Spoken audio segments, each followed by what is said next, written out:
Hi everyone, I'm Elaine Quijano. This is our continuing coverage here on CBSN on this primary night. I want to let you know we brought in Nick Thompson here. He's joining me on set, and Nick is a CBS News contributor. He is also editor at thenewyorker.com. All right, we are just seconds away here from being able to give you some updated information because, of course, polls are closing in Florida and in a couple of other states, Illinois and Missouri as well. CBS News can now project that Donald Trump has won in Florida. Again, CBS News is projecting that Donald Trump is the winner in the state of Florida.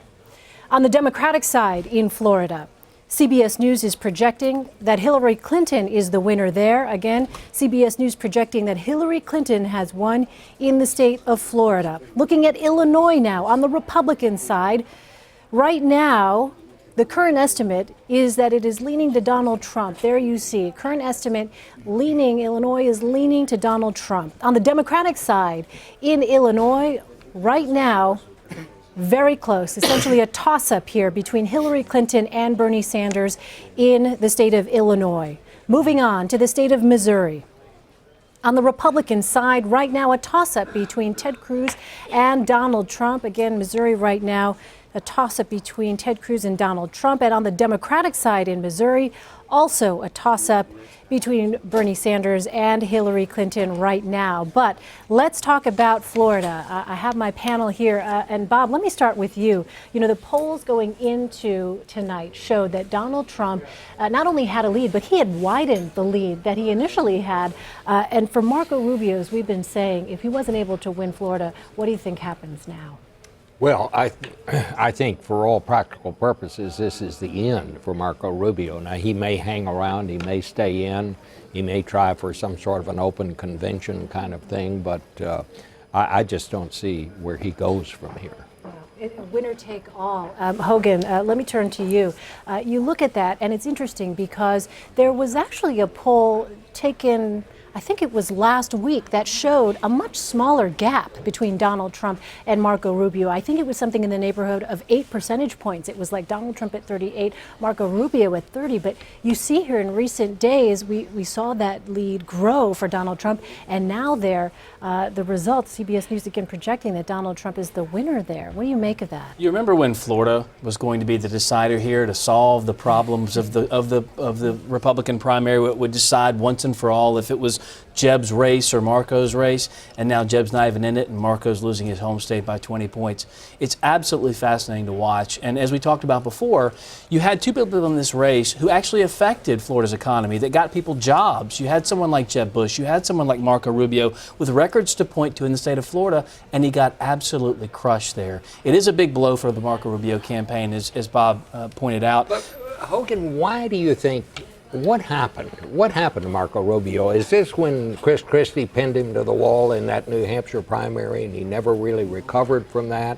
Is it when he decided to start all these bathroom jokes after he got to Florida? What do you think done him in? I think all of those things, and I think the starting point of his demise was the Chris Christie attack. It showed him as a robot. He could never shake that, so he decided to go completely anti-robot and go off the cuff. And what we saw was, fifth grade bathroom humor, and his polls got worse, not better, and he didn't ever figure out how to recover. And again, look, we're talking about someone who's an attractive candidate, someone from Florida, a state that Republicans need, very articulate, very quick on his feet, very witty, attractive just physically. I mean, he had all the tools you need. The problem was, for the people of Florida especially, he was an ineffective senator. And what they sent him there to do, he didn't do. And the Republicans writ large, quite frankly, haven't been able to accomplish anything they've promised to voters. We're seeing some of that residual lay on to Ted Cruz as well. But I think that's really the main thing here. What do you think? So one thing about Marco Rubio is that he was always somebody to whom you would project onto, right? He didn't have a record in Florida. He couldn't say, I passed this, I passed this, I passed that. So you had to believe in the guy. you have to have a sense, like Democrats had with Barack Obama in 2008, that this was someone who would, uplift your emotions, who would be what you wanted him to be. And so that worked for Rubio for a while, and then he was exposed by Christie, and then he was exposed by Trump, and then it completely evaporated. If he'd been running on his record, he would have had a much more solid base, and he wouldn't be losing by 20 points or getting 5% in Illinois. He'd be doing a lot better. I would say it might have even happened before that. When Jeb Bush went after Marco Rubio, and he went after him hard, he told a story as someone who knows Florida, is liked by the Republican Party in Florida, and he said, he's unacceptable. And I think that was the beginning of the end of Marco Rubio. Yeah. All right, let's go to the CBS News Decision Desk. We have our DeMarco Morgan and Anthony Salvanto standing by. Hey, DeMarco. Hey, Elaine, it's pretty busy now, but we want to talk about how Trump was able to win Florida. How did he do it? Well, first of all, he won on the absentee ballots, and that's about half the state. So the first thing that they count when we start seeing numbers out of Florida are those absentee votes. They've got them in the hopper and they start counting them. So that gave him an early lead, but then we also had all of our sample precincts. And in fact, for most of the state, other than the Panhandle, we get reported votes early too. So you could just see this big margin open up for Trump, and that's what the pre-election polls and tells us how said. Voters actually voted and why they did so. Exactly. So, you saw a lot of this is attitudinal. Okay, first of all, by 58-18, Trump won over Rubio among those voters who supported a ban on Muslims entering the U.S. Not a surprise. The angry voters who are out there, 58-17 for Trump over Rubio, and then voters who agreed with Trump on immigration or took a strong stance on immigration, 62-15 for Trump over Rubio. So a lot of what you see in Donald Trump is attitudinal, but let me show you something else on this map behind me, DeMarco.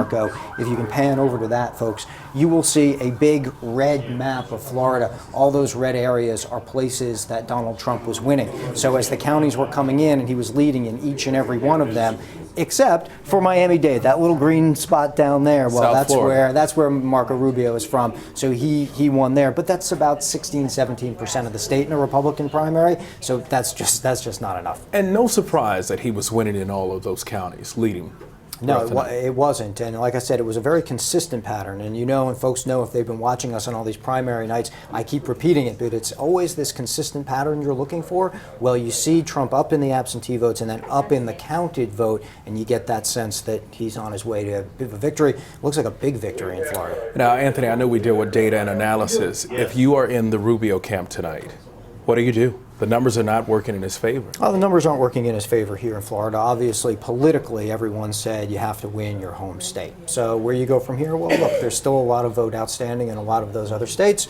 You wait and you see, and you assess at the end of the night. But there are still 4 other states out there that we haven't projected anything in. And close calls, or toss-ups, and some, yes, I should say. though those toss-ups are between Trump and Cruz. I should point out. So they're tight in Missouri, they're tight in Illinois, they're tight in North Carolina. It looks like those two guys are going to be fighting this out for the rest of the night, DeMarco. All right, Anthony, thank you. Elaine, we'll send things back to you. All right, our DeMarco Morgan and Anthony Salvanto there. Thank you so much. We're going to be checking back with you throughout the night. So very interesting, Bob. You were talking about early on one of the things that is perhaps an indicator of who might support Donald Trump. You mentioned folks who support the temporary ban on Muslims, which we know Donald Trump has said he supports as well. 58% of those voters went for Donald Trump, just 18% going to Marco Rubio. The other thing you mentioned was the people who support the idea of deporting illegal immigrants. 62% of those voters went to Donald Trump, 15% going to Marco Rubio. So it seems that predictor is really holding true. Yeah. You just wonder, is Marco Rubio really going to hang around? I don't know. I don't know the answer to that question. What do you tell your donors? What do you tell them? Yeah. Right? I'm going to come in. I promise I'll come in third at the next 3 contests. I mean, what does that do for anybody? I don't know how you have enough money to keep going. I can promise you I'll be 4th. Right. Well, no, I think it's a question of what they're going to tell him. That's a great point. Oh, go ahead, Harry. But none of these folks are, whether it's Rubio or Cruz or Kasich, none of them are telling their donors they've got a path to victory. Right? They don't have a path to the nomination through delegates. They're all talking about the convention.